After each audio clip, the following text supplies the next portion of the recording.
জানে মেরে ফেললে তো সব শেষ হয়ে যাবে। আমার স্বপ্ন, আমার মা, কে কে সামলাবে?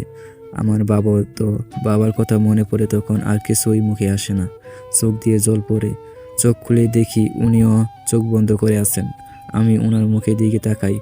যেও থার্মোমিটার এর পারদের মতো রাগ কমে যাচ্ছে।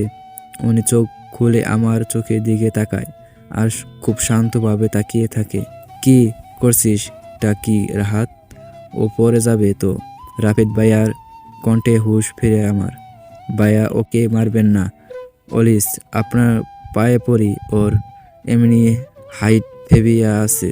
ছেড়ে দিন ওকে, আপনার পায়ে ধরি। রাফিদ ভাইয়া ওনাকে আটকান। কেঁদে দেয় রাফিদ ভাই, এসে আমাকে বাঁচাও। ওই আজরাইলের অবয়ব এর হাত থেকে। আমি নেমে খুব জোরে জোরে শ্বাস নেই। রাফিয়া আমাকে জড়িয়ে ধরে কাঁদে। আমার মুখ দিয়ে কিছু বের হচ্ছে না। মাথা ঘোরাচ্ছে। আমি বসে পড়লাম হেলান দিয়ে। উনি একটা জলের বোতল আমার মুখের উপর ছুঁড়ে মারলেন। ভাগ্যিস চশমাটা ছিল বলে চোখে লাগেনি। আমার খুব কান্না পাচ্ছে। ইচ্ছে করছে চিৎকার করে কাঁদি। চোখে মুখে একটু পানি ছিটা দেওয়া হয়। সাথে এই মুহূর্তে আমরা চারজন বাদে আর কেউ নেই। রাহাত ভাইয়া রাগে ফুঁসতে ফুঁসতে চলে গেল। রাফিদ ভাইয়া আমার রুমে পৌঁছায় দিয়ে চলে গেল। নিজের রুমে আমি প্রায় আধা ঘন্টা শাওয়ার নিচে ভিজলাম। সব এলোমেলো আমার চারপাশে। তখন যা হয়েছে, আমি যদি মরে যেতাম কি হতো আমার বাবার মতো ভাবতে চিৎকার করে উঠি। বিছানার চাদর এলোমেলো করে ফেলি। আমি আর কোনোদিনও চাই না এই রাহাত এর মুখ দেখতে। আমি মরে যাব, কিন্তু ওনার আশেপাশে যাব না। আর কেন এরকম করলেন? প্রতিশোধ নিলেন, কিন্তু কত নেবেন? আর আমার ওই দিন বাবাটাই ভুল হয়েছে যে রাতে কেউ ছিল আমার পাশে। আমি কেনই বা গেছিলাম ওখানে? সেদিনের পর থেকে রাফিদ আর রাফিয়ার মধ্যে একটা ছোটোখাটো কানেকশন তৈরি হয়েছে। কারণ আফইন আর রাহাতের সম্পর্কের সমীকরণটা একটু বেশি পেঁচিয়ে যাচ্ছে। আর সেটা রাফিয়াকে হিট দিয়েছে রাফিদ। ওর ভাষ্যমতে রাহাত একরকম ছেলে না। কিন্তু সেদিন সাইফের সাথে আফরিনকে দেখেই ও মেজাজ হারিয়েছে। তাই সাইফকে না করে দেওয়া হয়েছে আফরিনের ক্লোজ আসতে। তবে ওদের নিজেদের খুনসুটিগুলো বেশ মিষ্টি। ধীরে ধীরে জানা যাবে। আজকে বুধবার, কাল বৃহস্পতিবার। ক্লাস টেস্টটা কোনো মতে দিয়ে 2 দিনের ছুটিতে বাসায় যাওয়ার জন্য আর তোর সইছে না। আফিয়া আর সোমবারের কাহিনীটা আফরিনকে ছাড়া তাড়া করে বেড়াচ্ছে। এটা বলা ইজ ইম্পসিবল। তারপরে টেস্টটা দিয়ে বিকেলে ট্রেনে খুলনার দিয়ে রওনা দেয় ওরা। বাড়িতে যাওয়ার মজাই আলাদা। যে যে যার যার বাড়িতে চলে যায়। শনিবার বিকেলে ট্রেনে ব্যাক করবে। বাড়িতে ঢুকে মাকে জড়িয়ে ধরে সূচনা খাতুন এর ছোট মেয়ে আফরিন চোখে কোণে জল জমে যায়। কি রে বাবু, কতদিন পর তোকে দেখছি, শরীরে এই হাল কেন? নিশ্চয়ই খাওয়া দাওয়া কিছু করিস না, তাই না? উফ আম্মু, কেবল আসলাম, আগে খেতে দাও। ফ্রেশ হয়ে এসে খেতে বসি। বাড়িতে 2টা দিন দেখতে দেখতে কেটে যায়। মেডিকেলে আর যেতে ইচ্ছা করছে না। একটা ভয়ও কাজ করছে, কিন্তু সেটা তাও শেয়ার করা সম্ভব না আম্মুর সাথে।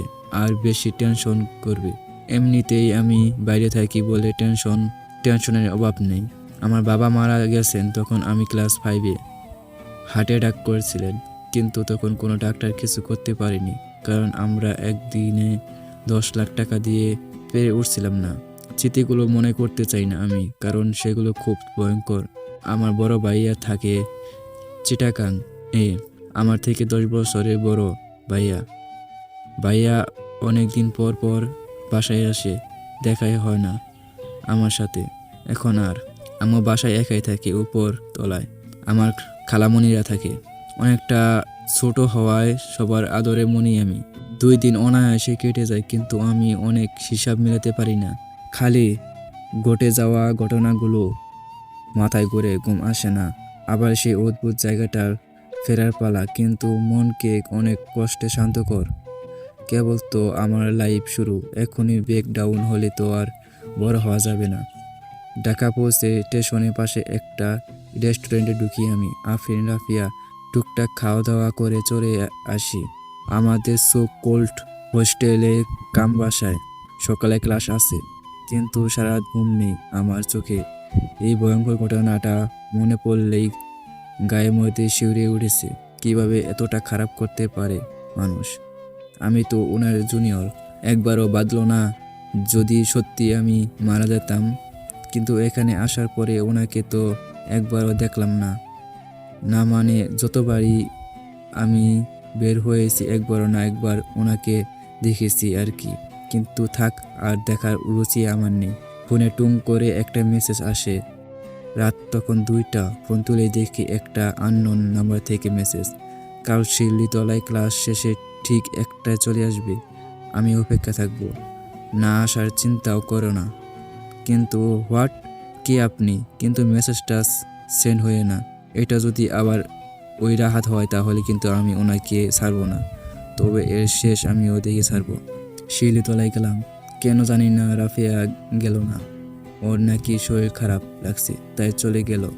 যে দেখি যে এদিক ওদিক তাকালাম, মনে হলো এলাকাটা খুব নিরিবিলি, তবে শিউলি গাছের নিচে চোখ পড়তেই আ সামনে কটা কঙ্কাল দেখে চিৎকার করে উঠলাম। পেছন থেকে ওই রাহাত, রাফিদ আর সেই 2টা মেয়ে বাজে ভাবে হাসি উড়াচ্ছে। আমার সন্দেহটা সত্যিই হলো। আবার এরাই। দেখতো রাফিদ ভয় পেল নাকি? এই যে মিস, ভয় পেলে নাকি? হাসতে হাসতে বলে রাফিদ, এটা এখানে কে আনলো? আপনারা নিশ্চয়ই খুন করেছেন। একে বাঁচাও, আমাকে কেউ প্লিজ হেল্প। আমার কথা শুনে এরা আরো বেশি হাসে। মেডিকেল পরে এখনো কঙ্কাল সম্পর্কে ধারণা নেই। ফাজলামি মার্কায় হাসে রাহাত। হ্যাঁ, কিন্তু আরে আমাদের অর্ডার করা হিউম্যান ব্রোঞ্জ এর সেট তো আজই ডেলিভারি দেওয়ার কথা। আমি তো ভুলেই গিয়েছিলাম। কিন্তু এটা কার? এই মেয়ে, তুমি আদৌ মেডিকেল চান্স পেয়েছো তো? মানে হা হা হা হা। আমি শান্ত হই। আচ্ছা, এটা কার? না মানে আমাদেরটা। আসলে পালিয়েছো নাকি ঘর থেকে? এই ছেলে এত আজব কেন? আর এভাবে মিসবিহেভ করছে কেন আমার সাথে? তবে ওনার হাসিটা না বেশ সুন্দর, ভিলেন হাসি হলেও হিরোর মতো লাগছে। ওয়াট করে চেহারার অবস্থা কাহিল, কিন্তু তারপরেও হাসিটা খুব মানাচ্ছে। তবে ওনার মুচকি হাসিটা আরও বেশি সুন্দর। আমি কেমনভাবে একটা তাকিয়ে আছি ওনার দিকে। হে ইউ, কি হলো? কিছু ভাবছো? রাফিদ আরেক ক্রাশ খেয়েছে মনে হয় আমার উপরে। দেখ না কীরকম ড্যাব ড্যাব করে তাকাচ্ছে। হা হা হা।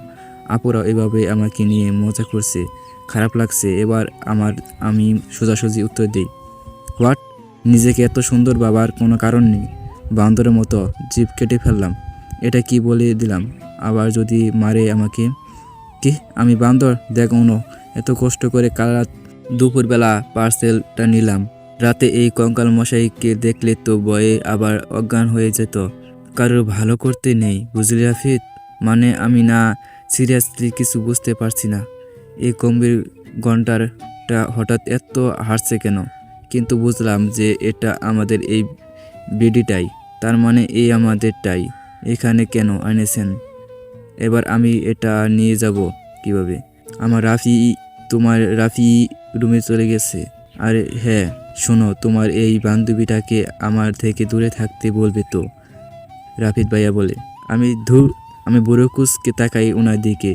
দেখি রাহাত ভাইয়া কেমন একটা লুক দেয় ওনার দিকে, আর উনি কনফিউজ হয়ে যায়। কিরে তোরা এভাবে? আরে বাদ দে, এটাকে রুমে নিয়ে যাও। বাচ্চাকে বাচ্চা কেন তুমি? আবার হাসে এরা সবাই। আমি হয়েছে, ছেড়ে দে এবার মেয়েটাকে। আবার কাঁদবে। হয়েছে, ছেড়ে দে এবার মেয়েটাকে। আবার কাঁদবে। তুমি এটা নিয়ে যেতে পারবে না জানি। আমি পৌঁছে দিচ্ছি রাহাত ভাইয়া। এত ভালোভাবে কথা আমার হজম হয় না। হঠাৎ এত ভালো মানুষই করার কোনো কারণ আছে কি? একটা রিস্কা হলে আমি একাই পারবো। তুমি চলে যাও, আমি আর রাফিদ মিলে তোমার রুমে দিয়ে আসবো। না থাক, যেতে বললাম না, জোরে করে বলে আমি চলে যাই ওনাকে 2-4টা গালি দিয়ে। আফরিন চলে যাওয়ার পর ওর যাওয়ার পথে দিকে একভাবে তাকিয়ে থাকে রাহাত। রাহাত, তুই রাফিনকে পছন্দ করে ফেলেছিস তাই না? রাহাত, ওকে বোঝাও। ওকে জাকায়। আচ্ছা, অনেক বেলা হয়েছে, যে যার যার জায়গায় যাও, আবার বিকেলে দেখা হবে। ওদের হাত থেকে রাহাতকে ছাড়িয়ে নেয় রাফিদ। তারপর ওরা বেঞ্চ বডিটা আফরিনের রুমে সামনে রেখে দিয়ে দরজাটা নক করে চলে আসে। দরজায় কড়া পড়তে দরজা খুলে চোখ বন্ধ করতে আবার চিল্লানি দেয় রাফিয়া। ইয়া আল্লাহ, এটা কি? আমাকে মেরো না প্লিজ। কঙ্কাল ভাই, আমরা তো ফ্রেন্ড। হে হে এসব বাজে বকতে থাকে। দেখেছিস তো, এই জন্যই এই মেয়েকে এত অসহ্য লাগে। আমার কথায় কথায় খালি ন্যাকামি করে। রাফিদ বলে। ওরা দেওয়ালের পেছন থেকে সব দেখছিল। রাফিয়া, ভয়রা পাওয়ার কিচ্ছু নেই, এটা আমাদেরই। আফরিন এসে কঙ্কালটা ভেতরে ঢুকিয়ে বাইরে উকি মারে, কিন্তু কাউকে না দেখে মুচকি হেসে দরজাটা লাগিয়ে দেয়। খুব স্নিগ্ধ লাগছে মেয়েটাকে, মাত্র গোসল করেছে। একটা বেবি পিঙ্ক কালারের লং গেঞ্জি আর প্লাজো গলায় ওড়না, চুলগুলো ছেড়ে দেওয়া। সাদা ফ্রেমের চশমাটা একটু বেশি মানায় ওর চোখে। এক ঝলক দেখার জন্য রাহাত অপেক্ষায় ছিল। ওর মুচকি হাসি দেখে হেই হাসে। তারপর চলে যায় রাহাত। রাফিদ কঙ্কালটা ভেতরে এনে বেশ অবাক হয়ে যাই আমি। কঙ্কালের হাতের ভেতরে একটা গোলাপি গোলাপ আর একটা চিরকুট।